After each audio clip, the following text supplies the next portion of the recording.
Hello and welcome to this video. In this video, I'll be going through some of the comments to my one of the earlier video, that is my experience with SAP Certification Exam in 2023.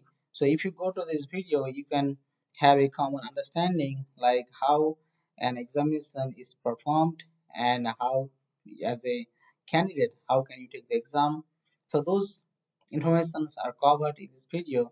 But again, this video is mainly for telling the comments, because in the comments I have received so many new questions. Those are not covered in this video, which was uploaded earlier.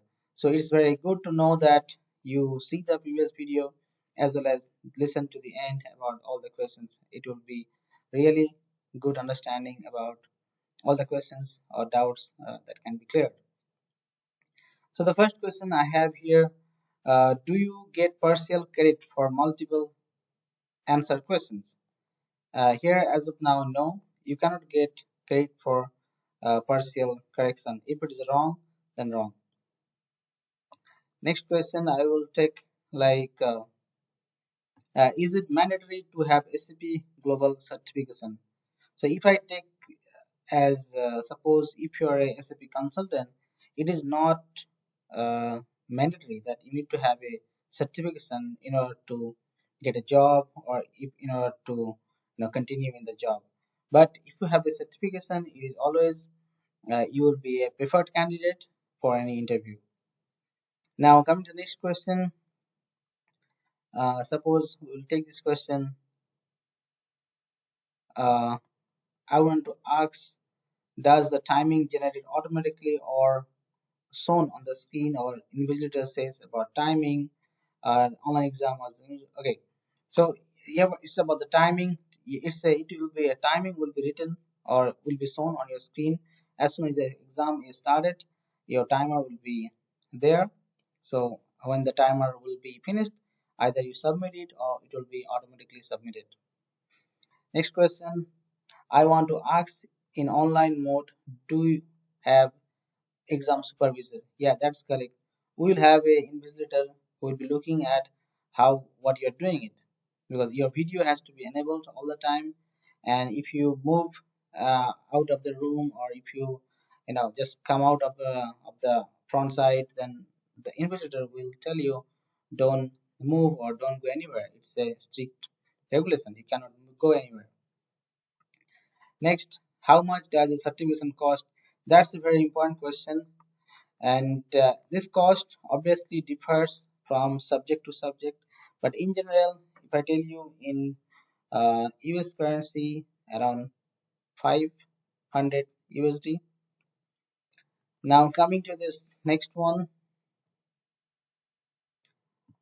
I have applied for SAP certification, payment was successful, but when I click on the subscription, no result found. So that what I cannot clarify. Yeah, there must be some issue with the server. Please check with the contact team in SAP, those who can help you. Next one, can you search on Google on mobile? That's again a violation of the exam.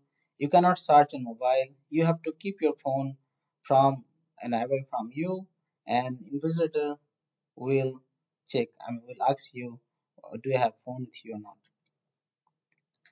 Next question we will take. What are the proofs we have to show during the exam? So as a proof, you have to show some government or certified ID proof.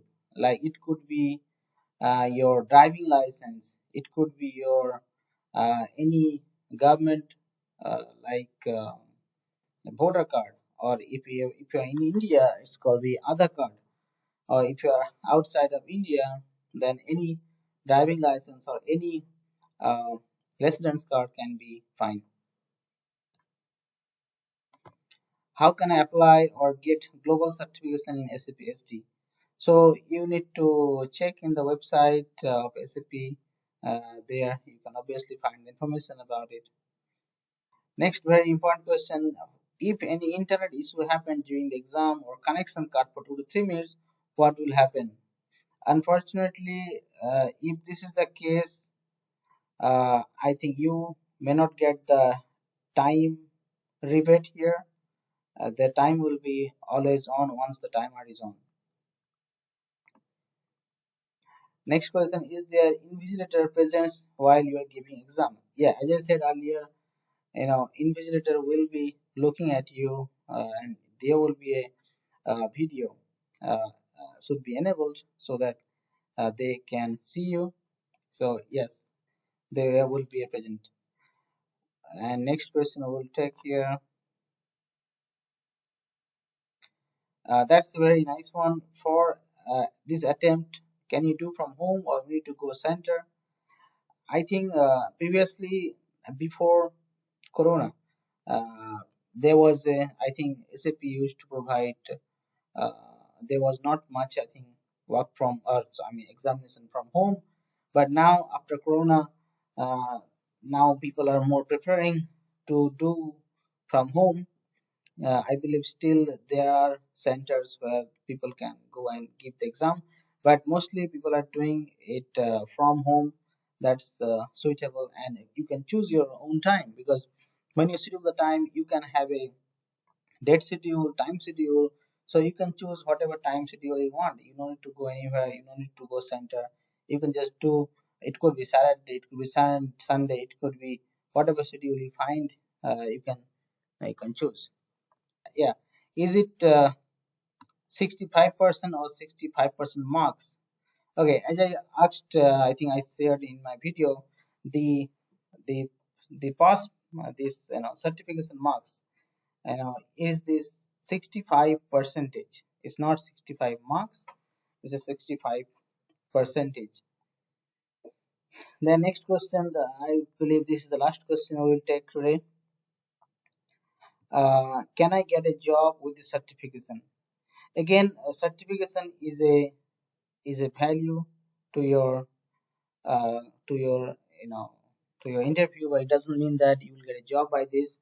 Obviously, it gives you a value when you go to an interview, and if you have the certification on some subject, it means you have better knowledge, and you will be preferred by the interviewer. And that's all about this video. I believe I clarified a lot of questions. And if you have more questions, obviously you are free to and ask me in the comment section. I will try to help you with the answers. Thank you for watching this.